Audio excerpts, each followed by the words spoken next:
I'm going to keep us clipping here. Next up, we are going to be hearing from Nasdaq. I've got my Benzinga colleague, Dustin Blitchok, editor at Benzinga, is on the stream now. Can we bring Stephen Calanni from Nasdaq on the stream as well? But another good friend of mine.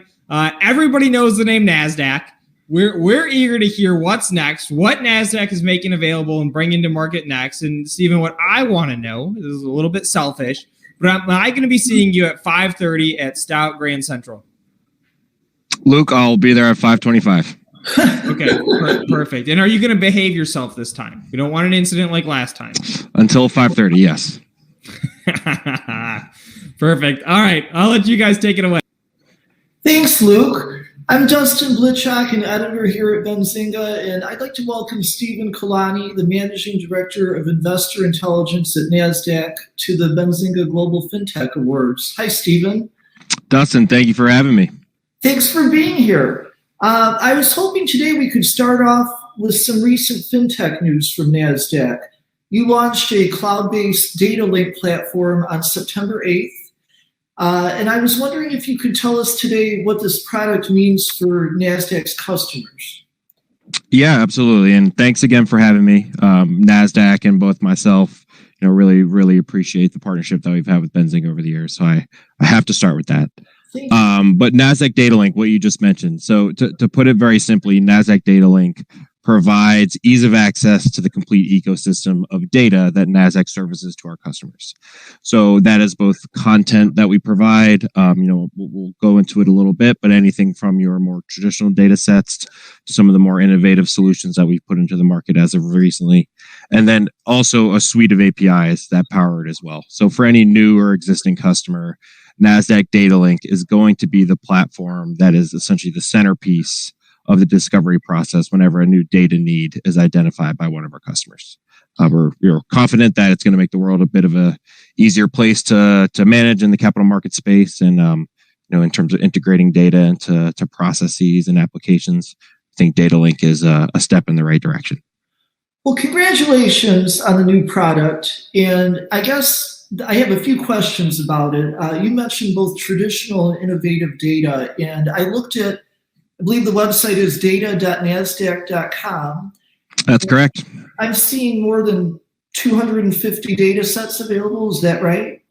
Yeah, absolutely. And so I know that you mentioned both traditional and innovative data. Would you like to talk about just some examples of that? I know that there's more than we could ever talk about today, but just some of your offerings to give people a look at just the breadth that's available. Yeah, absolutely. So Nasdaq, as a regulated exchange, has been providing what I consider traditional data for many, many years. And that can be, real-time feeds of our equity products, of our options products, indexes. Nasdaq is a calculator of over 45,000 indexes, mutual funds, and, different fund types as well. That all falls into the bucket that I would describe as traditional data, or core data, some would say. And the clients of that will be your retail brokerages or direct market participants. But Nasdaq, in the last 5 years, I would say specifically, has really taken an approach to expand our innovative data solutions, or some would say next gen data solutions. And that could be, there's a lot of different providers that we work with, some third party, some in-house, but that could be thematic concept information. So if you want to see how ETFs relate outside of something in a more traditional sector-based classification, that's something we provide. ESG is certainly something that we talk about often. If you want to get some data on both U.S. and international public companies to get a breakdown of how diverse their board is from a gender perspective, that's something that we can provide as well. Supply chain is another one that I certainly would mention. I think that's pretty topical these days. We have data sets that will take a look at companies that might be a supplier to a business, but what about their downstream suppliers? Say that you are working within the e-commerce space, but the businesses that provide the servers that actually run that infrastructure, say that they're sitting in a shipping container off the coast of California. Some of this data can help you get a sense of what the downstream impact of supply chain risk would be. So there's many different data sets that fall into both camps.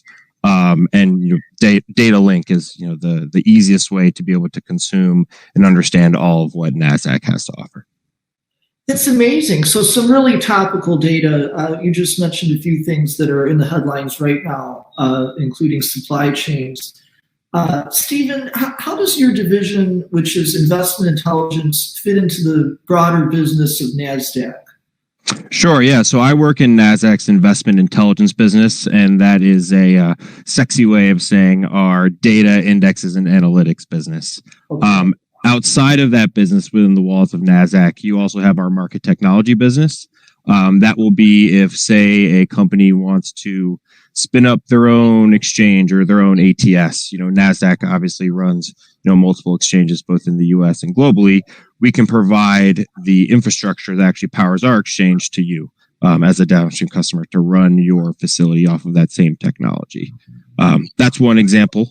We also have our corporate platforms and listing group, and that's if a company grows to be a certain size and they want to IPO on Nasdaq. That's a big business line of ours here as well. And then we also have our European and North American markets team. So if you're a direct market participant or a market maker and you want to talk membership, you want to talk, the different market structure and different tiers of accessing the exchange, we have a very built out team on the market side that will tell you everything you need to know about how to trade with the exchange.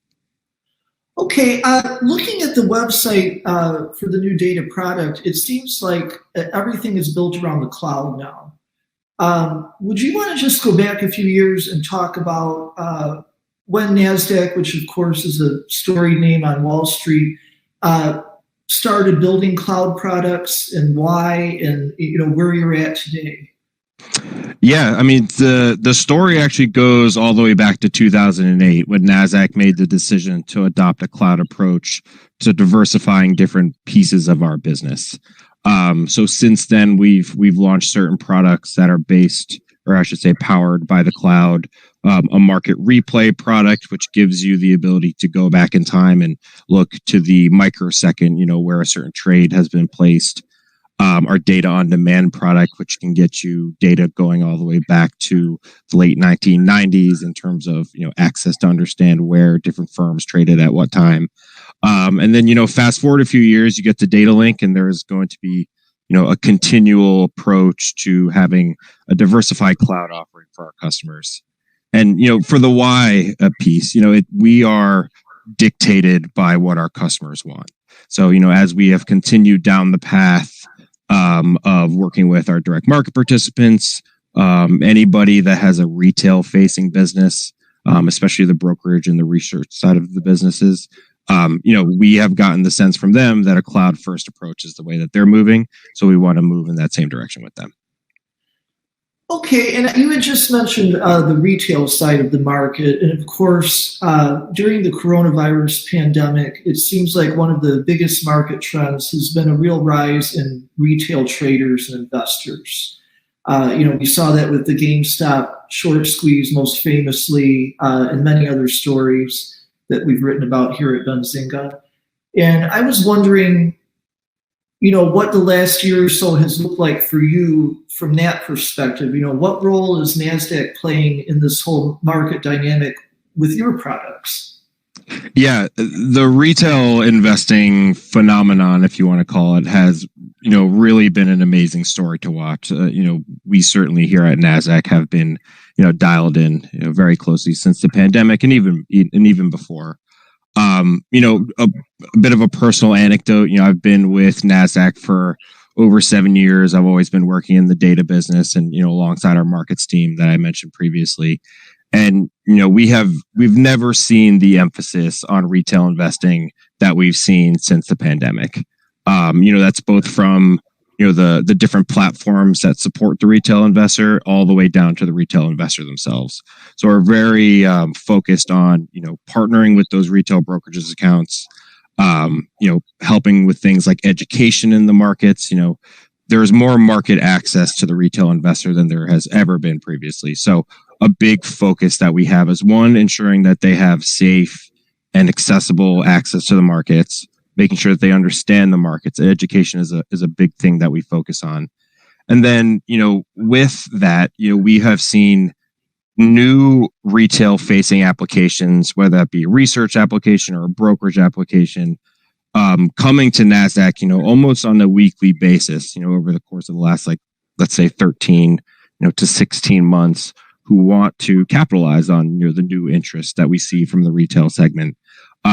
Show that, that kind of leads me, full circle to talking again about data link and, our cloud presence, for a lot of these firms who, to be completely blunt, sometimes are, a 1-2-man shop, educating them on the data space is part of it, but they want data solutions that are powered via the cloud.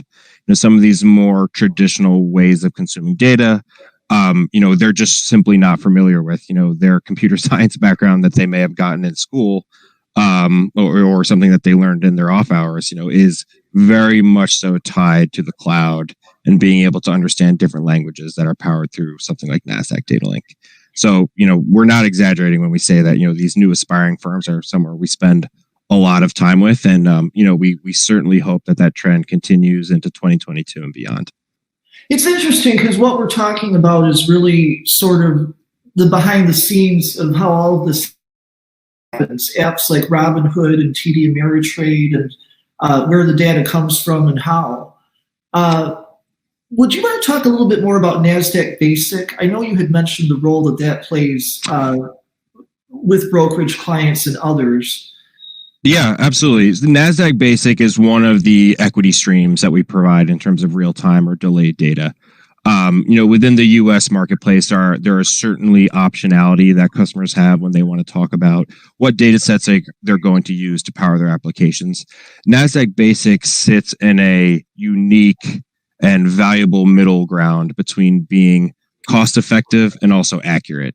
Nasdaq runs several U.S. exchange facilities for the equities markets, which includes the Nasdaq FINRA trade reporting facility, which in today's day and age actually makes up the majority of the market share in the United States. So a lot of trading is taking place off exchange. And for regulatory reasons, those trades have to be reported to a trade reporting facility. And Nasdaq, because we have, what we like to think is, superior market technology, we've worked with FINRA to enable that data to be part of our streams.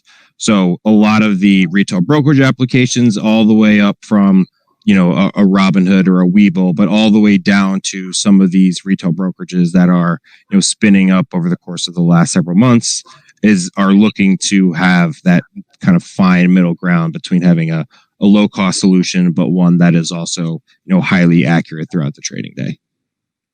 Stephen, thank you so much. I've taken this down to the very last second, which I usually do. I really have enjoyed getting to meet you and learn more about Nasdaq's data products. And I thank you for joining the Fintech Awards today.